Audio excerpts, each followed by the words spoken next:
You can never be glum in a poncho. Hi everyone, I realised I made a part 1 of a thing and I didn't make a part 2 even though I said I was going to. So today I'm going to make the part 2. I made a video a little while ago and I'll link it in the description where I talked about the basics of craft fairs. So I sell my books at craft fairs and various like seller, tabletop kind of events. So I shared in that video how you find events to sell your books at, or you might be selling something else. I sell books, but you might be watching this video selling art or food or jewellery or who knows, I love a craft fair. And in that video, I also talked about the things that you might need, so the equipment that you need and things like taking a float and thinking about what you wear and all of the basics so that you can make sure your first craft fair event, you have everything that you might need, you've thought about all the possibilities. And in that video, I said I was going to do a second video of my lessons learned from a number of years of attending these kinds of events, and I didn't do it. So today that's what I'm going to do. So I have been selling books at craft fairs for around 5 years. Obviously COVID was in the middle of that, but I've gone to lots of different kinds of events, smaller ones, bigger ones, indoor, outdoor, local, less local. I've done lots of different kinds of events and I have reflected on the things that work and the things that don't work. And last year I did tons and tons and tons of selling events. And this year I'm not. I'm being far more considered about the events that I go to and how I sell my books at them and sort of applying everything I've learned. So I wanted to share with you the things that I will be doing and what I have learned, what my experience is. So I have a list. These aren't necessarily in the most perfect order, but I shall try. So the first couple of things that I wanted to talk about are around getting people to actually come over to your stall. I actually made a TikTok, I'll link it below if I can.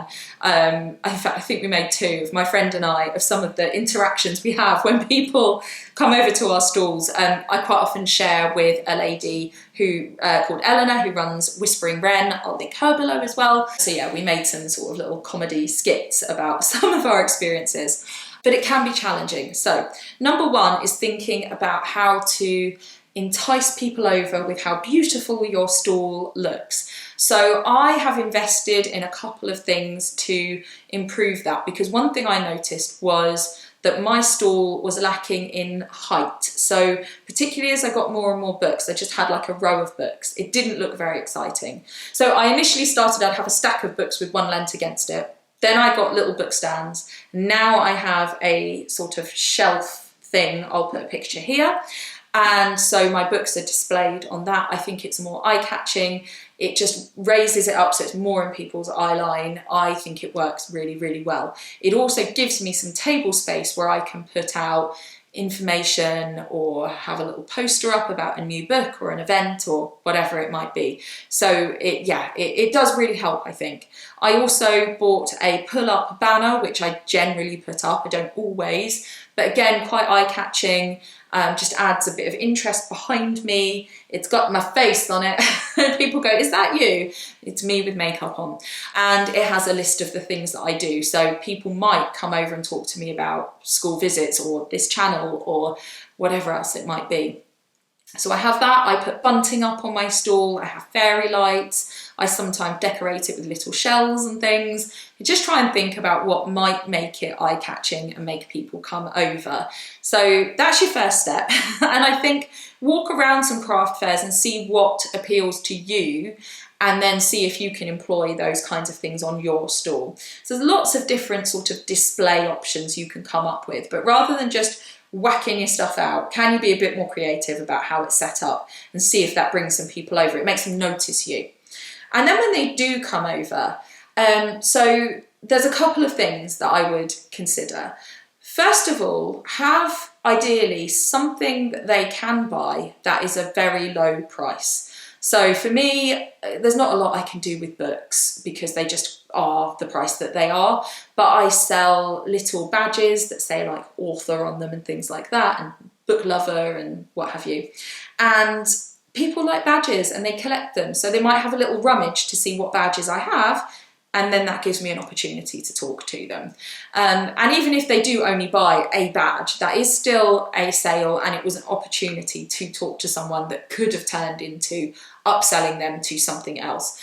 I could sell bookmarks, I don't, because I give them away for free. I'll come along to that in a moment. But anything really. I've done greetings cards in the past. You could do, I don't know, postcards. I do have some little postcard prints I sell actually. Anything that you can think of that's only a couple of quid. So it's much more impulse buy that's just going to get people to actually come over, have a look and talk to you. So coming back to the bookmark point, I have things on my table that are takeaways. So the bookmarks, I have one for every book. If you buy a book from me on my website, you will get a bookmark popped into it with all my information, my website and social media and all that. They are rather lovely as well. But if someone comes up to my stall, they are welcome to take those bookmarks. So sometimes they might take it because they say they want to buy it later. Sometimes they just like a bookmark.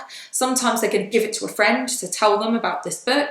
And so in all those scenarios, there's the potential that someone looks at that bookmark later and goes, oh yeah, I'll buy that, and it has the information of my website there. So from my perspective, it will lead to the odd sale, and they're really not very expensive to make. I also have leaflets about my school visits, so if a teacher comes up, I can give them that. And again, anything like if you've got an event or a class or anything at all. I have business cards as well, so people that maybe aren't purchasing but would just like some information can take something away with them. I know a lot of that will get chucked in the recycling. I was going to say landfill, I hope not. It's going in the recycling, so I do try to choose things that have been printed in a way that means they're recyclable. But yeah, little takeaways that people can go away with. Also, to engage people in conversation. If you're as uncomfortable as I am with interactions with people, I'm very British and very neurodivergent. So you might want to practice, you might want to just have a few things that you can say. I don't do the best job at this. I've seen some people who are excellent at it. Anyone who comes over, I will always say hi, and I will try to have something else to say. So it could be, oh gosh, it's got ever so hot today, or it might be, oh, I love your dress. I say hello to every dog because I love dogs, but that can be a, oh, your dog's so lovely, oh, can I give them a stroke? What's their name? Anything that gets them into a conversation, because then that might make them notice your stall. They might not have seen it. They might suddenly spot something, or they have that personal connection and they think they might like to buy from you. Some people go for the harder sell. I'm not very good at it. So for example, I might go up to somebody, I wouldn't do this, go up to them and be like, hi, do you like the ocean? And if they're like, yeah, I'll be like, come buy my books. You'll love them. Buy all of them. Or if they say no, then I'll go, haha, you'll hate my books then. Isn't that funny? Come over and look at them. Do you know anybody who does like the ocean? It's like, it's not for me. But some people are amazing at it. And if you are, come up with that kind of patter that will help to encourage people over, give them a bit of a laugh perhaps, and see if you can get them to actually buy from you. If you ignore them, then you've lost the opportunity and might come off as a little bit rude or aloof. So I think just try to have some kind of interaction. So that's thinking about them coming over to the stall. In terms of where I was saying about having the things to take away, I also have recently made some little thank you for your purchase cards. They're little postcards, and if you buy from me online or in person or at a school event, I pop it inside. It's got a QR code that goes to my Amazon page, and it says thank you for your purchase. If you have a moment, I'd really appreciate it if you could leave a review on Goodreads or Amazon, and there's a QR code for my Amazon page so that person could go on there and leave me a review. Just trying to encourage reviews and engagement. And I say on there and on socials, and I think I say that I want to be tagged in that. And as a note, if you have bought any of my books, please do leave me a review and put it on socials and tag me and all that, because it does genuinely really, really help. So that's another thing that I've added to try and add to, because the more reviews I get, the more that helps the Amazon algorithm, potentially the more sales I get through that avenue. So just trying to take all the opportunities that I can. The next few things that I want to talk about are regarding choosing an event. In fact, pretty much everything else, if I look at it, nearly everything is regarding the kind of events that you go to. I'm a firm believer that you can try any event once, go without very much expectation, be prepared to lose money and just see how it goes. You're not going to know until you've tried it whether that particular area is going to be keen on your books. So, but there are certain considerations that can really, really help. So number one is think about the footfall. If you're at a very local sort of small village type event, unless, well, I have done really well. This is why you should try. I've had the odd one where I've done quite well, but in general, you just don't have enough people to sell very well.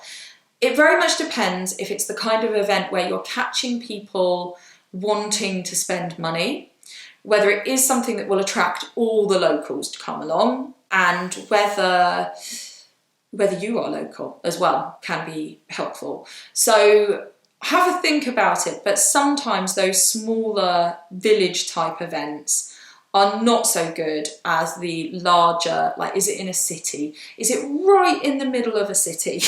And you're going to have all the people going past you, so you have more opportunity to just be seen. So have a think about where it is and if people are going to come past. But factor into that how much they're charging for a stall. It can be that the bigger ones cost more. And it can be that at some of those bigger ones, although there are lots of people, they aren't buying. So try to think about, what location is it? Are people out shopping? Or are they out having a lovely day and they might want a memento of that day? Just try and think, put yourself in the headspace of the people attending that particular event, and do you think that they are just going to be ignoring you and walking past, or are they potentially buying from you? So yeah, think about people's possible behaviour and think about footfall. It can surprise you. I have done massive events and sold hardly anything, and I've done small events and sold really well. So it's always worth a try, but consider that alongside the stall fee in your calculations of whether something's going to be worth doing. Also think about whether it's inside or outside. In this country, the weather is unpredictable, so even in the middle of summer, you could book an outdoor event and end up soaked. For me, selling products made of paper, that can be a challenge. I do have ways around it. I can keep my stock dry, but you know, people don't necessarily come out if it's raining, and it can be miserable. You're stood there cold, damp, uncomfortable. So that's not to say don't do outside events. I've done lots of them and really enjoyed them, but often they're more expensive as well. So just be hesitant. Find out the information of what the conditions are under which they will cancel the event, and think about when you're doing it. Christmas outdoor events, I have done them. They are hideous, but you can sell really well. So weigh it up. Are you going to end up cold and uncomfortable? How is the event set up? Where is it? How likely is it to be successful? Are you happy to cancel if you on the day are just like, this is going to be hell? So have a think about those things as well. Indoors tends to be more comfortable, but are you in some random building that no one ever comes past and they haven't put any posters up around town and there isn't a massive billboard outside? I've literally made billboards before and taken them to events where they haven't done it. How well advertised is it? And how much does that particular community come out to events? Things as well, like, are they charging on the door? That can be complicated because people might not. It's really rare, but occasionally it does happen. That can all be complicated. Find out how curated it is. I like it when an event is really, really well curated. There are certain individuals who run events who they really choose who is selling, and so you're not going to end up with two people selling the same thing, and you're going to end up with people selling really lovely things. So that means that the people coming know that that's a lovely event where they've got real artisan makers and things to buy that you're not going to get anywhere else. I've gone to other events where you've got 17 people selling, you know, cups with a cricket sticker stuck on it, and it's very difficult when they're selling those for £2 to try and sell a book for £8. So yeah, it can really depend.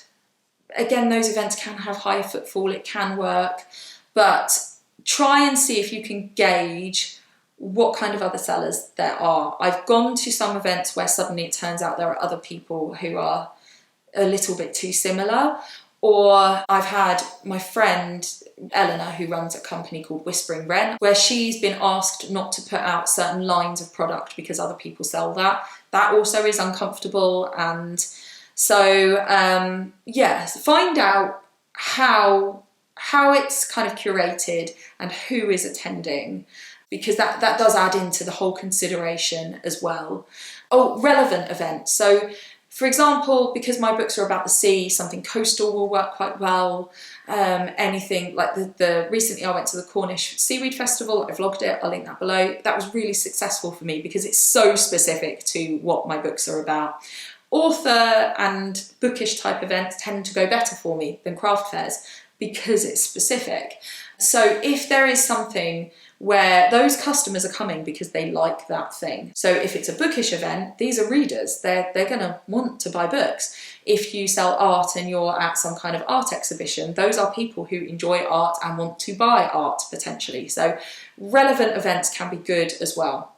So just try and think a little more deeply about what you are booking, but be prepared to just give something a go and give it a chance. And things change. I have events that I've done multiple times that I no longer do because I just don't do very well at them anymore, and ones that weren't so good in the past that now I'm willing to do.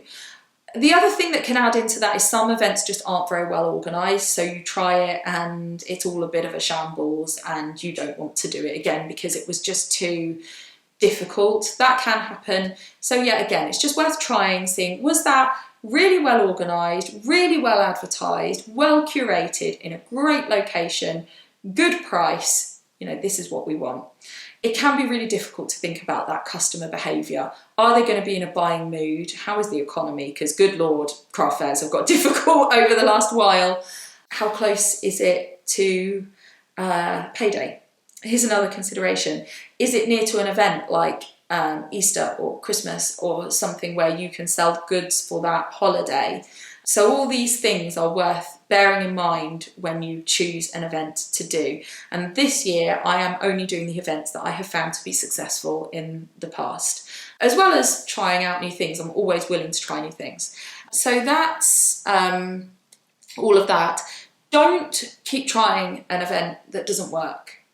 I do have some that I love that I will occasionally do just because I really enjoy them, but your time has value, and yes, you should enjoy it. So if you enjoy it, that is one aspect, and the networking can be really, really valuable as well. But yeah, if an event is just not working for you, you've done it a number of times, you're really not making many sales, then it might be time to say goodbye to that event. And to link to that is thinking about how much everything costs. This might sound like stating the bleeding obvious, but not everybody does this. So when you do an event, obviously you've got the stall fee.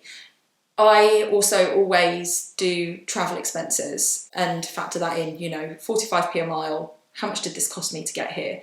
Think about, did you get any damaged items? That feeds into it as well. Have you had to buy yourself some food? Some events give you food, they're the best. So yeah, did you end up buying food? Did you end up paying for parking? What were all of the costs associated to you being there on that day? And then look at your sales. Also bear in mind the cost price of your item. So I know approximately how much profit I'm making on every sale, and in my head I'm figuring out at what point I've broken even and then how much profit I've made. And it's not everything, because yes, if someone books a school visit from when they've spoken to me at a craft fair, that's made that craft fair very worthwhile. Or, you've networked with someone and an opportunity comes out of that, that's also happened to me before, then yes, that event was worthwhile. It's not like all is lost if you didn't make a profit, but again, your time has worth, and don't just think about how much the table costs, because there is more to it. All of your costs, including how much your products cost you. The ideal is that event, the number of hours you were there, you have been paid. So let's say you're willing to work for £10 an hour, whatever it might be. Minimum wage is higher than that.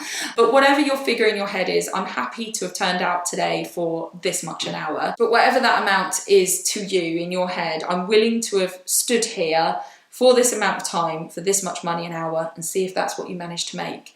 It sometimes can be very hard to make enough money to really be worth the amount of time that you put in. You know, have a think about how much you might be willing to work in a shop for if you were paid as a member of staff, and you know, what feels comfortable to you as earnings, and whether you, having stood at that event, you've made a similar amount of money. And that will mean that at some events you'll need to make more, because some you just will make less. But if, you know, roughly you can make it work for an amount of money that you are willing to work for, and just be a little bit more mercenary about, well, at this particular event, I just, you know, I'm there for 5 hours and I've made £10 and I've had a lovely day, but can you really take that day out of your life to only make £10? If you think about how much you might earn or might be willing to earn, is another side of it, for a day's work, and try to go home with that amount of money. So yeah,